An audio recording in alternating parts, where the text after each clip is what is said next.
Привет, дорогие друзья! Приветствую вас вновь на своем YouTube-канале. И у нас сегодня такой необычный выпуск. Мы вместе с моей подписчицей, а ныне это еще и пациентка, Тамила Талибовна.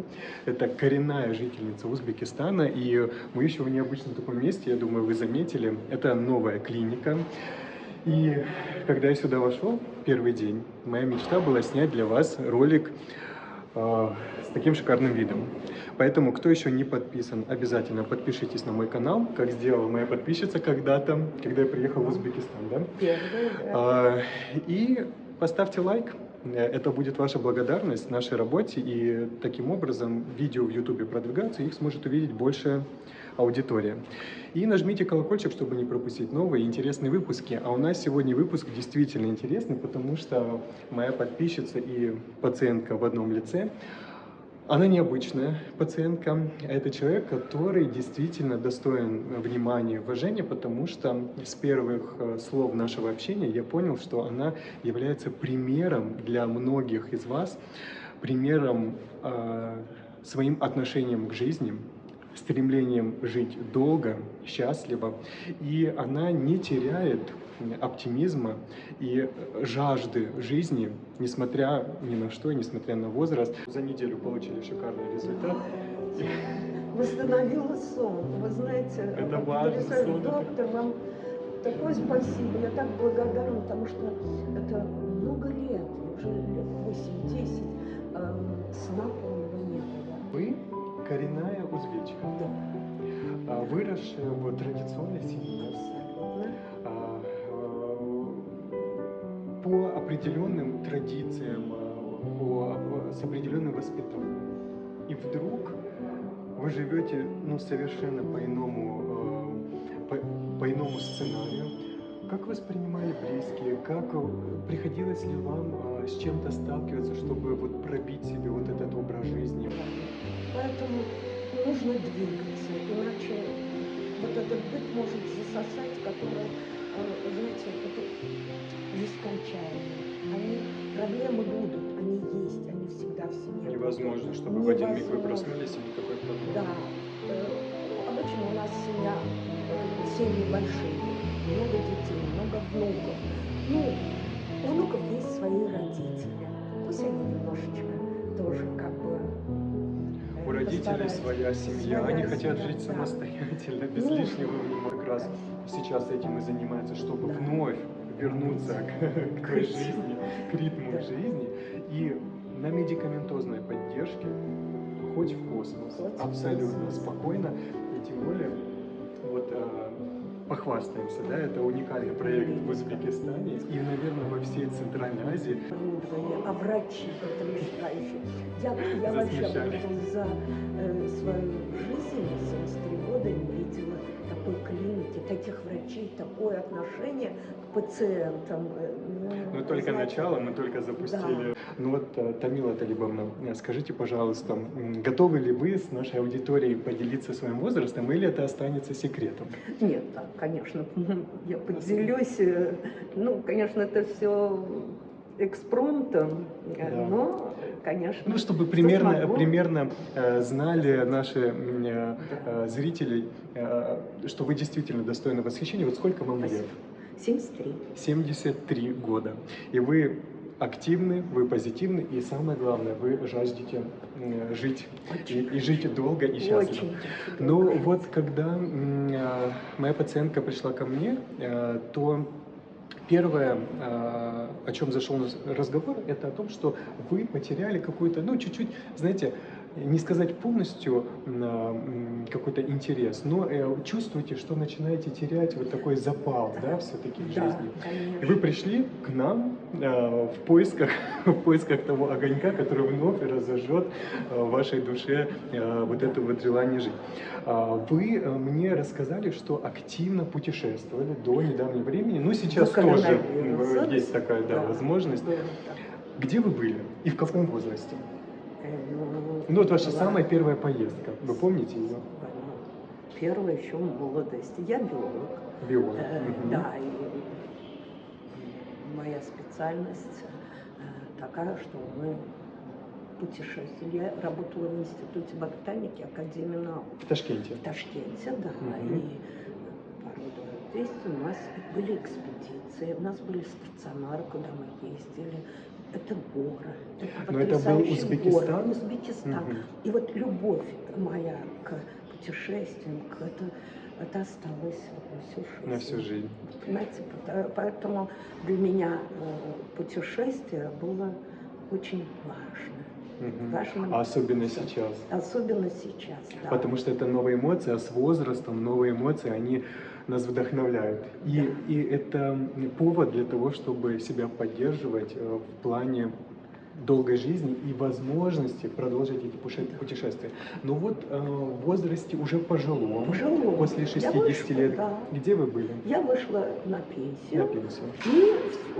И, конечно, эта любовь осталась. Я первым поехала в Иорданию. В Иорданию. Во сколько лет, вы 10 помните? Это 10 лет тому назад, в 62 года. 62 года. Да.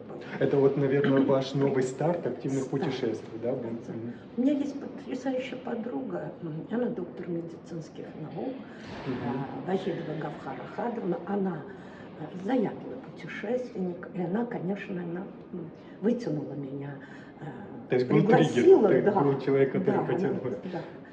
В Иорданию я съездила, потрясающе с ней поделилась, она говорит: а ты не хочешь Гималай посетить? Да, я говорю: конечно, хочу. Мы с ней решили поехать. Это было, когда мне уже в 62 я в 62, Иордании, да. а в 63 я поехала То есть на разница в год. Гималай через год. Да. Активно мы 3 недели были на Гималаях, прошли по маршруту Святослава Рерих. В 20-х годах путешествовал, собирал материал. Мы именно по этому маршруту Лех-Занскар. Посетили 21 монастырь, везде останавливались, заходили в монастыри. Это все пешком в основном? Да, на машины, транспорте, да, на транспорте. Ну, большой путь проделывали пеши, да? Причем от Леха до Занскара 2 ночи ночевали на перевалах. Уже такие были приемные пункты для путешествий. Чуть-чуть погромче, конечно. Да, ну, активность все равно была большая. Большая. Ходили вокруг пешком, машина нас ждала. Хостелы, наверное, хостелы были временные. И мы ходили, конечно, вокруг монастырей. Там монастыри разбросаны по вершинам. Они далеко друг от друга находятся. И нужно было дойти еще, да, труднодоступно. Это все пешком, конечно, в горах. Ну вот я прошу прощения, вас перебью. Вот наши многие подписчики говорят, что там, ну вот с возрастом активность мы теряем, уже пропадает желание двигаться, но вы в 63 года, это по разным классификациям уже можно сказать, вы на пороге или уже в пожилом возрасте. Как вам, где вы потеряли страх, или был ли он у вас вообще, что вам будет трудно передвигаться, что у вас там будут болеть суставы? Или там все меняется, когда все вы меняется абсолютно, это как на Луне, это там потрясающая ночь, а какие там звезды, какое небо. Мы выходили ночью, поздно ночью, когда небо черное, а звезды были потрясающие, они как будто ты в космосе. Вот такое ощущение. И ничего не болело? Ничего не болело. И ни о чем вы не думали? Абсолютно. И никакого страха не было? Нет, страха нет. Вот для чего нужно Вот путешествовать? интерес, какой-то интерес внутренний, а еще увидеть, а там дальше, а там вот в ущелье что. И мы даже нашего водителя, там ничего не говорили, пожалуйста, давайте, проедем вот к этому монастырю. А у меня маршрут есть, я не могу, у меня бензин рассчитан, поэтому, конечно, мы 3 недели хорошо, по мере возможности, конечно, посетили. Это очень интересно, очень даже стимул к жизни, и еще какой. Мир потрясающий. Потрясающий, это другой мир, абсолютно. Вот я вам показала некоторые кадры перед я думаю, может, мы этим каким-то образом их передадим. Да, пожалуйста. Мне, знаете, вот тоже я стараюсь путешествовать. Узбекистан — это моя 9-я пока что страна. И Порой я задумываюсь о том, будучи в той или иной стране, что а вдруг я здесь единственный раз в жизни, да? И таким образом я стараюсь посмотреть все. Мне все мои друзья, там, мои родственники говорят, да что ты, ну поедь там туда, а ты пытаешься там успеть все. Ну а вдруг? Откуда я знаю, что случится дальше, и как мир меняется, ситуация в мире меняется, и поэтому стараешься посетить каждый уголок, потому что а вдруг как говорится, не возвращайся в те места, в которых тебе было приятно, потому что повторные эмоции, они будут уже не такие яркие.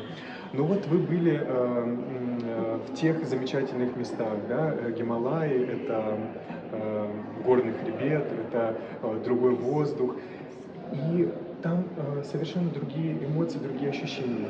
Ну вот, может быть, ради этого и стоит путешествовать? Стоит, очень даже И может стоит. это и продлевает жизнь?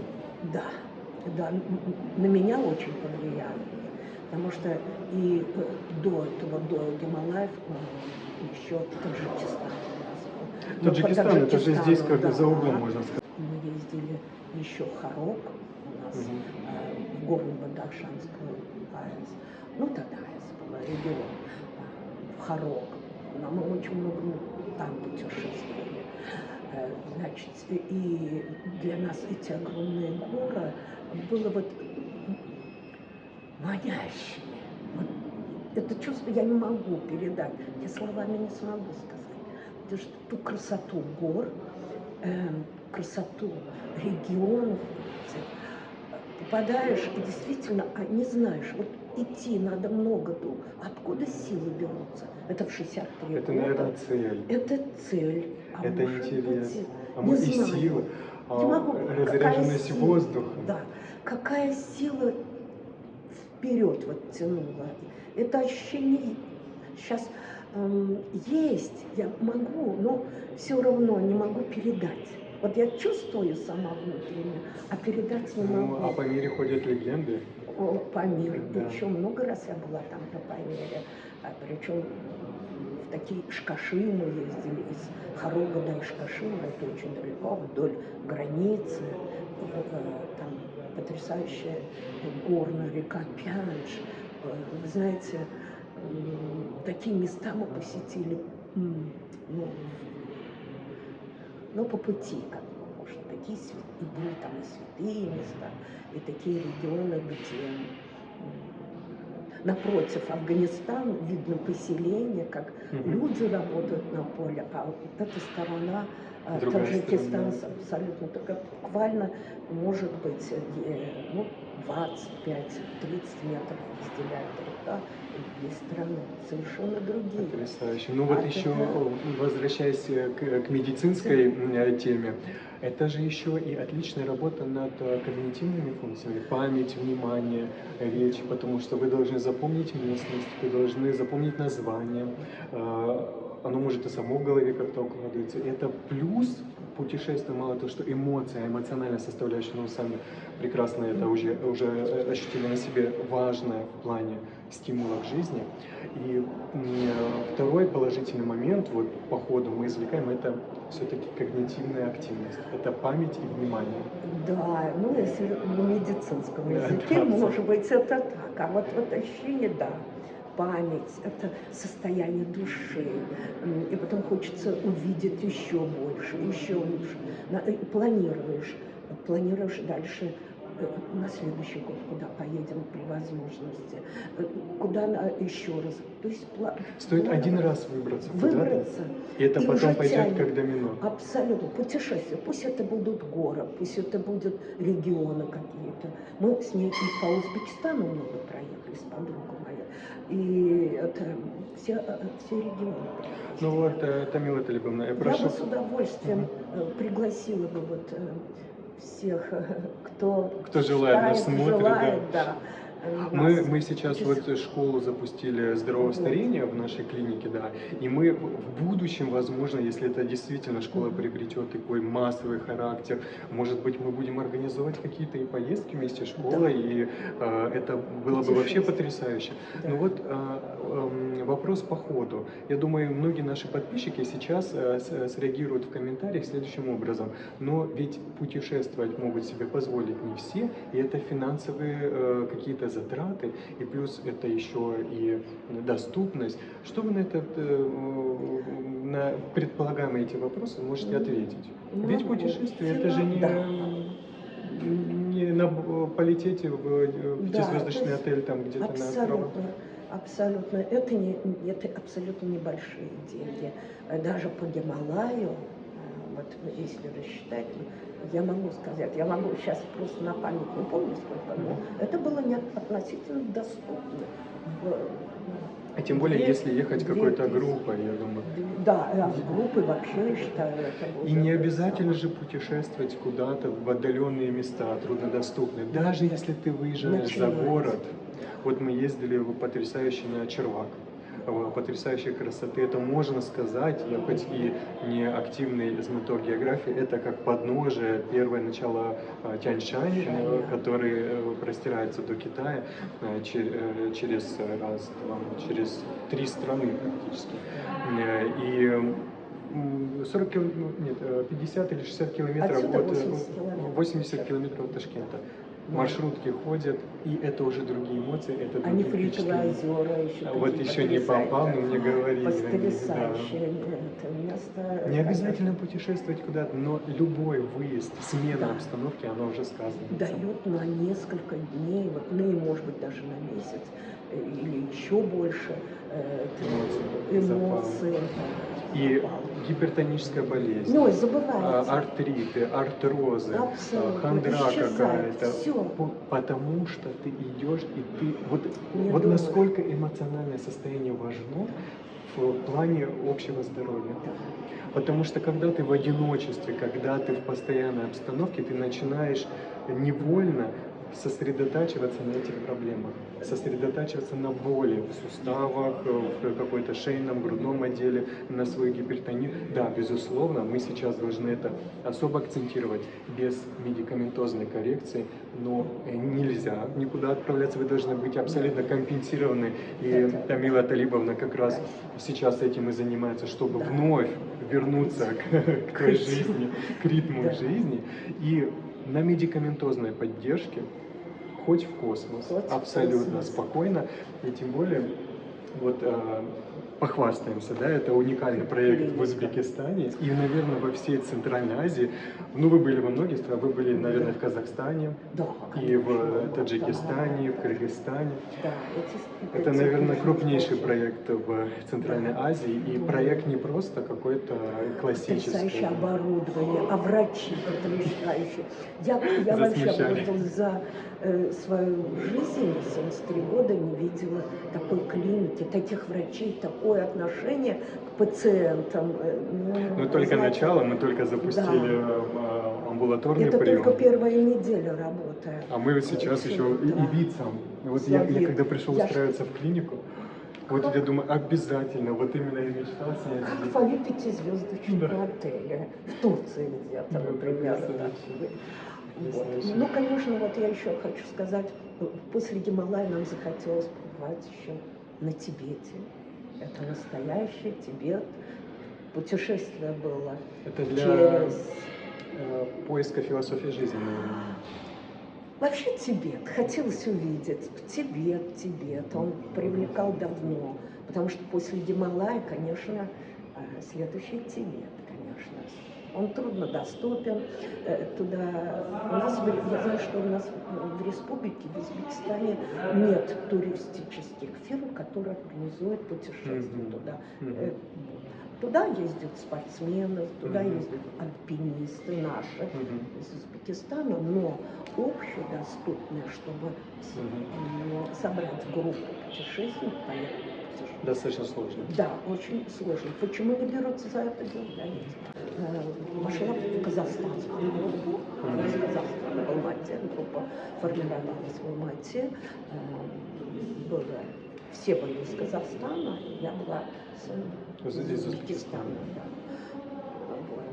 И это через Непал. Через Непал группа была большая, 15 человек, был руководитель. Была договоренность с китайской стороной, визу нам дали в Непале, мы ждали 3 дня для группы, групповая виза. Она, Она как туристическая, да, да, специально? как туристическая. Знаю, что там отдельно единичный не дают. Мгм. Там это очень сложно. Почему-то в мое время, когда я была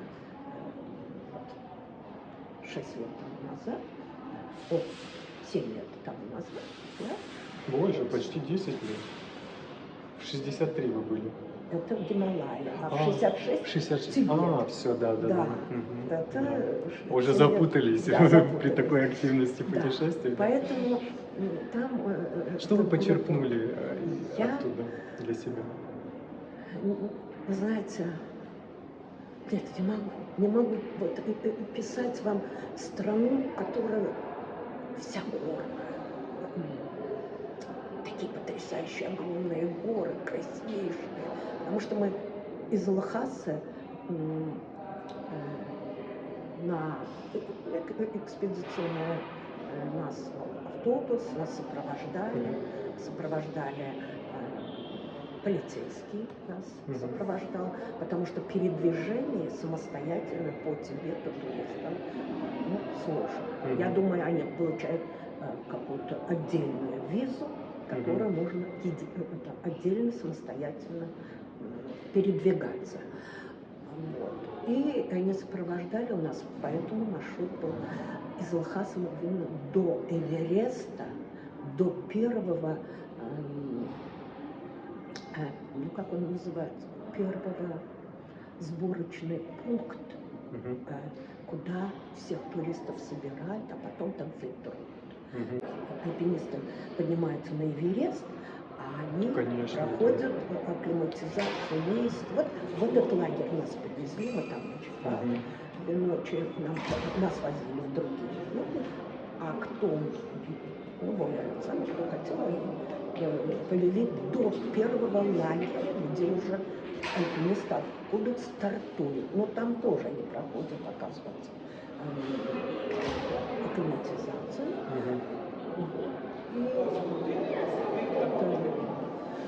Увидеть Эверест перед собой, это, конечно... Понимаешь, насколько мы малы, да, насколько мы беззащитны. Беззащитные. Конечно, это интересная поездка. Это нужно людям, пусть не Эверест, но пусть где-то еще по Тибету, знаете, как вам сказать, ощущение такое, что ты все-таки соприкасаешься с Эверестом, о котором много читал и много видел фильмы, и мозг очень сложно воспринимает. Вот я слушаю вас, и мне кажется, это, наверное, как будто ты оторвался где-то от этого мира, вот я же говорю, и как будто ты не на Земле, да? Не на Земле. Я вообще как на космосе, как на Луне. Это ландшафт, потому что едешь. И когда мы уже спустились, дальше мы спустились к озеру Манасарава. Он рядом с Кайласом. Потому что эта группа должна была еще пройти гору вокруг Кайласа. 52 километра вокруг. Да. И до этого нас возили в город летающих монахов. Летающих. И возили к озеру Манасаравар и второму озеру. Это, вы знаете, тоже в 3 недели. В 3 недели путешествия, вы знаете, мы так много увидели, такое интересное все, что, не знаю, ощущаешь себя, конечно, такой, малюсенькой, рядом с этими ландшафтом. Переосмысливаешь, наверное. Переосмысливаешь жизнь. И вот я теперь понимаю тех людей, которые всю свою жизнь посвящают путешествию. Они бросают все. Они продают дома, машины. И ты понимаешь, насколько ничтожность значимости материальных благ в этой жизни, которые, наверное, последние события печальные, они доказывают то, что в один момент ты можешь лишиться всего. И сколько миллионы людей за последний год потеряли в этой жизни, и ты понимаешь, насколько ничтожна материальная ценность. Но вот возвращаясь к теме очень важной для наших подписчиков, и мы-то все-таки стремимся, чтобы в Узбекистане вот этот зародить движение долголетия, здорового долголетия. Вы коренная узбечка, Да, выросшая в традиционной семье, абсолютно. по определенным традициям, с определенным воспитанием. И вдруг вы живете совершенно по иному сценарию. Как воспринимали близкие? Приходилось ли вам с чем-то сталкиваться, чтобы вот пробить себе вот этот образ жизни, вот эти вот взгляды? Или вам относительно легко это все давалось? Легко, абсолютно. Семья довольно-таки интеллигентная, и моя семья. Мгм. Это учителя, моя семья. Мгм. А попала я в семью очень интеллигентную, Мгм. семью академиков. Поэтому там воспринимали все абсолютно доброжелательно. Доброжелательно. Поэтому оставлять... Поддерживали. Поддерживали. Оставлять двоих детей. Это и путешествовать воспринимали с удовольствием. Большое спасибо моему супругу, который соглашался и подталкивал меня. Пожалуйста, давай, езжай. Ничего подобного. 2 недели, я 3 недели. Это очень... Ну вот, может быть, у вас будет какое-то пожелание нашим подписчикам, которые, не могут по тем или иным причинам, семейные какие-то давления, может быть, традиции и какие-то взгляды со стороны и родственников, и близких людей, собственные какие-то комплексы и сомнения. Вот что бы вы могли посоветовать, как мне сложно будет давать свои советы, а вы все-таки коренной житель Узбекистана, и вы чувствуете, наверное, тех женщин, как никто другой. Вот какой вы открытый, честный, без цензуры дадите совет женщинам? Что вам стоит делать, чтобы поменять свою жизнь? Вот решиться, поставить цель себе, поехать, а потом детей к маме отправить. Вы знаете, вот легко, у нас тут это принято так, раз к родителям. И не обязательно может говорить, да, куда. И поэтому путешествуйте. Очень это помогает жить, особенно в возрасте, когда действительно дети выросли, внуки выросли, ты Всех выдали остаешься замуж и абсолютно, женили. да, абсолютно одной. И вот эта вот жизнь, это дома, вокруг дома, это очень даже качество жизни портит. Если нет Стимула, какого-то нет стимула к изменений. жизни, это действительно тогда появятся все болячки. Или не проявятся. Поэтому старайтесь ездить, старайтесь выезжать. Не обязательно куда-то далеко, но можно по республике, по другим областям. Тот же Кашкадаря, Сурхандаря, там такие интересные места есть. Самаркандской области очень много. Копеечные путешествия. Собрались группой, маршрутка, поделили. Причем наше государство сделало так, что пенсионеры, если путешествуют, им большие скидки. Серьезно? Да, большие скидки на железнодорожные билеты, причем еще авиабилеты и какие-то еще кэшбэки там есть, то есть возвращают. Копайте, Так, ищите. Да, там можно это найти. Условия очень хорошие сейчас, и по всем областям есть хорошие гостиницы. Там не то, чтобы хостелы с рюкзаками, там вот студенты где останавливают. Нет, довольно-таки частные, абсолютно приемлемая цена ездить. И мы вот так вот и ездим. Мы ездили с друзьями в Самарканд, в Бухару. Мы вообще планировали без отдыха. Не было билетов на поезд, на авиа дорого. Мы взяли автобус. Я люблю в автобусах ехать, 9 часов дороги, но ты смотришь страну, по сторонам смотришь. И мы, подъезжая уже к Бухаре, решили все-таки тяжело физически не поспавшие. Мы сняли хостел. Очень бюджетная цена. Шикарно, хочу сказать. Шикарно. На двоих мы за $8 сняли номер. Представьте, две кровати, белоснежный телевизор, кондиционер недалеко от центра. $8. Да, сейчас программа есть республики, вот эти маленькие семейные, ну, как тут, не гостиницы или как хостелы семейные, они тоже очень даже комфортные и недорогие. Да, если заранее, я думаю, еще. Да, поэтому надо ездить. Я думаю, это не стоит таких больших денег, не стоит. Самое главное, желание должно быть. Желание. Поэтому нужно двигаться, иначе вот этот быт может засосать, который, знаете, это нескончаемые. Проблемы будут, они есть, они всегда в семье невозможно, будут. чтобы в один миг вы проснулись и никакой проблемы. Да. Обычно у нас семьи большие, много детей, много внуков. Ну, у внуков есть свои родители. Пусть они немножечко тоже как бы у родителей своя семья, они хотят жить самостоятельно, без лишнего внимания. Вот в возрасте, в пенсионном возрасте, я считаю, что мы должны немножко от внуков освободиться, по мере возможности, конечно. И дать свободу и детям. Дать свободу детям, пусть родители живут, сами, пусть занимаются. И ездить надо, ездить, конечно. Скажите, пожалуйста, вот по вашему мнению, я стараюсь об этом часто говорить, насколько важное место занимает во всей нашей жизни образование? Очень, очень большое. Для меня, да. Но вы бы не были тем, кем вы сейчас есть, без вашего образования. Я, конечно,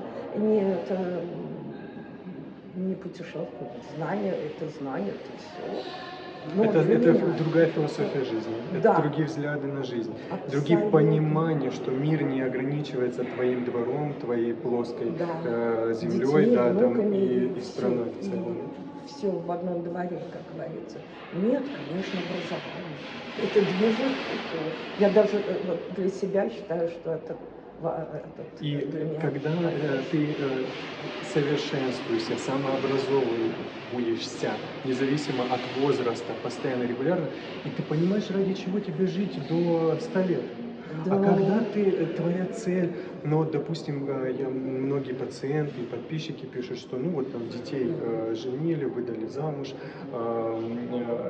всю жизнь копили. Вот это большая проблема, когда жертвуя образованием и качеством жизни, ты вынужден копить какие-то деньги на свадьбу, чтобы шикарную свадьбу. Но это же в ущерб здоровью, в ущерб качеству жизни и в ущерб детям прежде всего. Это есть. И тогда ты выполнил свою миссию, ты всех детей устроил, и зачем дальше жить? А когда ты получаешь качественно... Ведь образование, согласитесь, оно доступно. Не надо иметь огромные деньги, библиотеки, походу. Да. Интернет, занимайся, тебе не обязательно, многие говорят, нам образование недоступно. Желания нет. Столько институтов у нас, во всяком по республике. В каждом регионе свой университет. Есть еще технические. Есть льготные, не обязательно платные. Там даже есть семьи, которым бесплатные.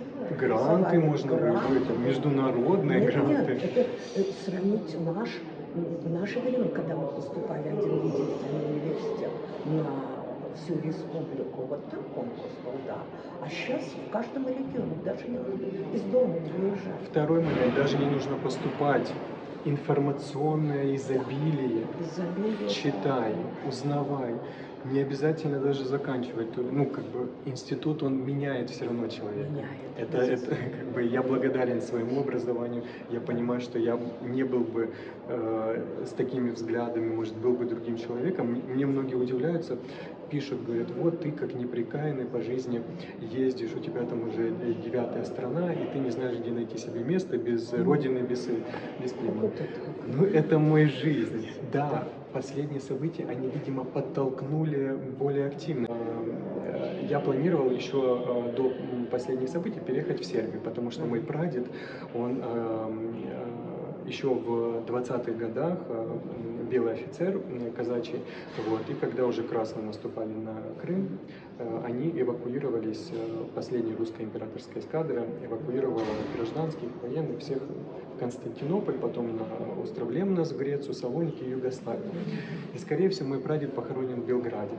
И вот у меня мечта была и все. У меня билеты были куплены, и все, но видите, последние события, аэропорты закрыты и прочее.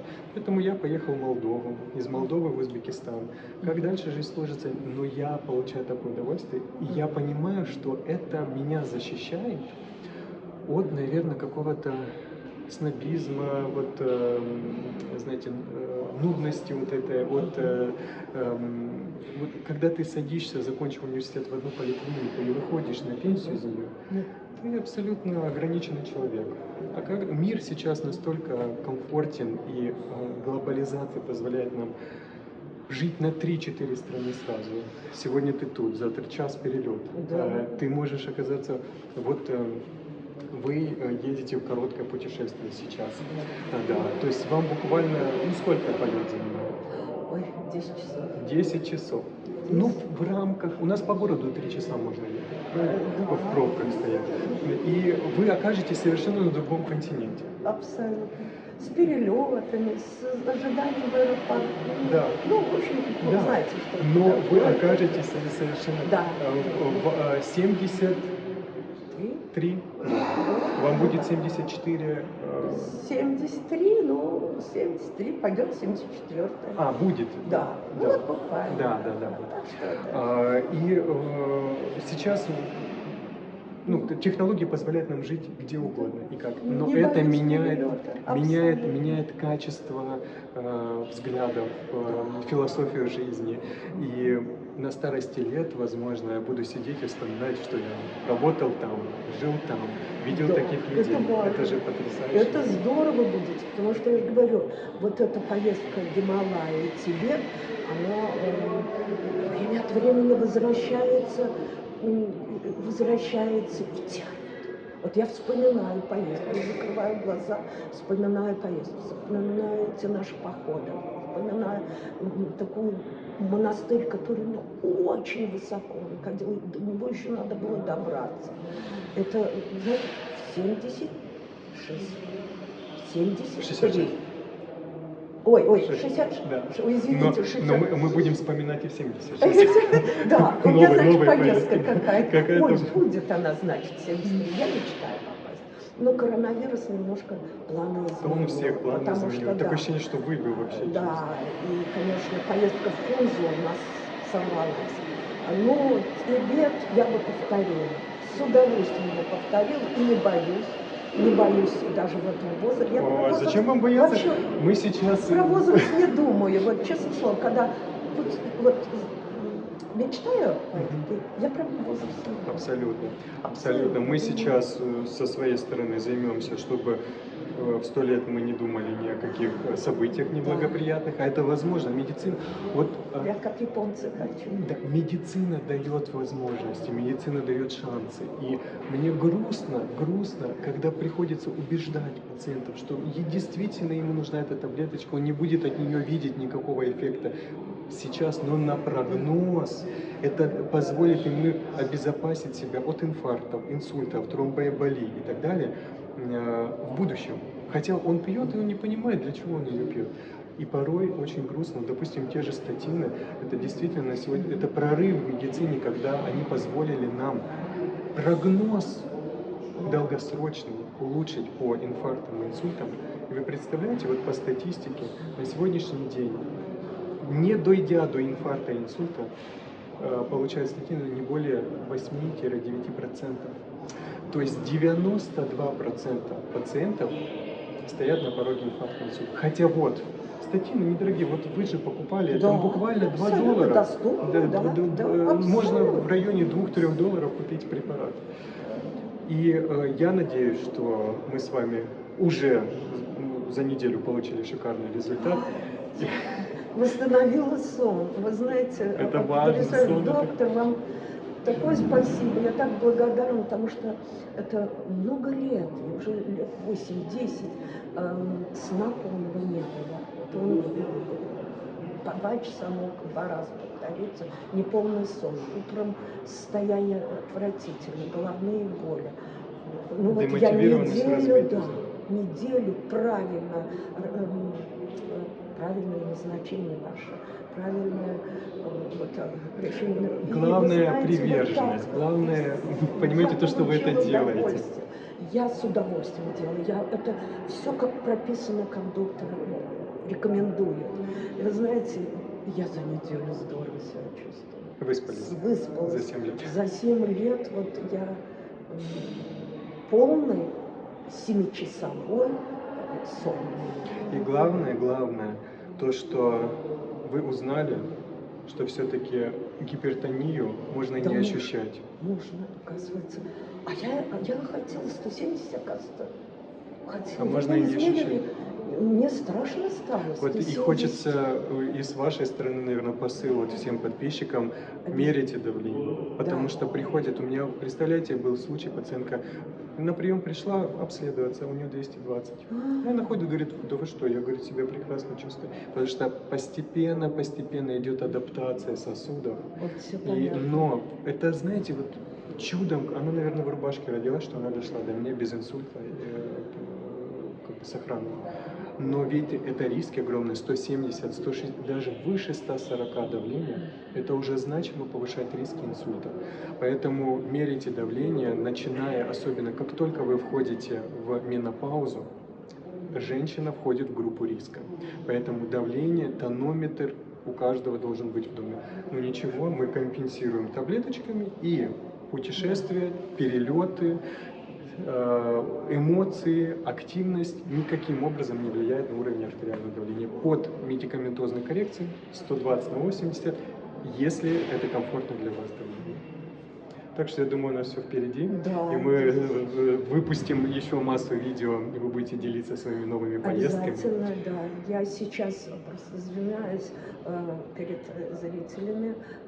Я не совсем подготовлена. У нас, знаете, тем-то это и ценно. Тем-то это и ценно, что это не постановочное видео, а то, что, многие подписчики думают, что мы там где-то преувеличиваем, что-то преуменьшаем, какая-то ложь. Да.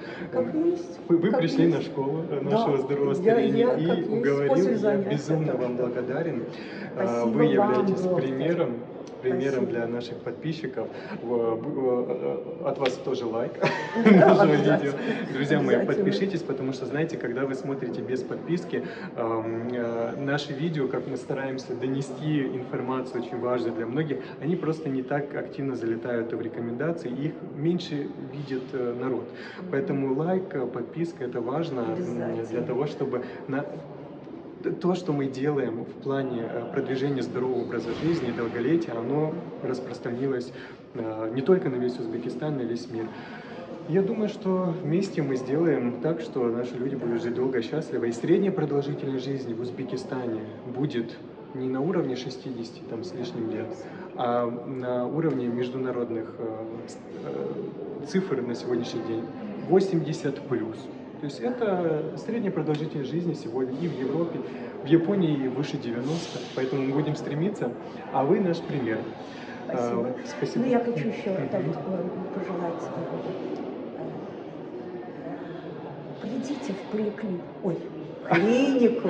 Это, знаете, вот у нас стереотип. Поликлиника. Нет, это шикарная клиника. Придите, и вы все увидите. Тут врачи хорошие. Посетите их. Сами убедитесь, конечно, в этом. Спасибо огромное. Да, я считаю, У нас другая клиника. Вот многие пишут тоже в комментариях, что там видим огромные цены. Там. У нас цены, я вам хочу сказать, даже дешевле. Дешевле.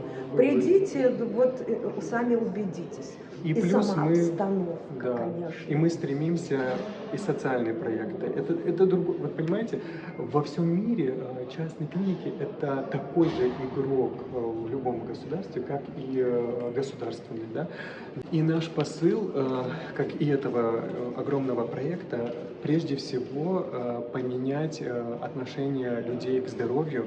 И мы будем проводить различные социальные проекты. И вот школа здорового старения это тоже социальный проект, поэтому это совсем другое место, оно немного стирает вот эти вот стереотипы, и я благодарен всем пациентам, что выбирают меня, мне приятно безумно с вами работать. Все говорят, почему ты выбрал гериатрию, это такая специальность странная, да, и вообще в Узбекистане мало знакомы с этим направлением, да потому что я могу видеть результат, я получаю от него безумное удовольствие, когда я могу своими какими-то знаниями и с помощью медицины современной продлить жизнь. И плюс это опыт. Общаясь с такими пациентами, это же философия жизни, это жизненный опыт, и я становлюсь умнее, может быть, мудрее благодаря своим пациентам. Спасибо огромное. Доктор, и вам большое спасибо, что с такими пожилыми вы вот работаете, с удовольствием ведете занятия. Я думаю, в будущем ваша школа старения, правильного старения будет очень популярным. Главное, здоровье. И качественно. качественно. Ведь качество, можно стареть бесконечно, но без качества жизни у нас не будет стимула. Друзья мои, спасибо огромное за внимание. Сегодня необычный выпуск. Я надеюсь, что мы неоднократно будем встречаться с нашими и пациентами, и подписчиками. При том, что условия позволяют, и они потрясающие. Всем желаю по традиции здоровья, будьте счастливы, берегите себя и не забывайте, что питание и здоровый образ жизни – основа долголетия. Лайк, подписка и до новых встреч. Пока. До свидания.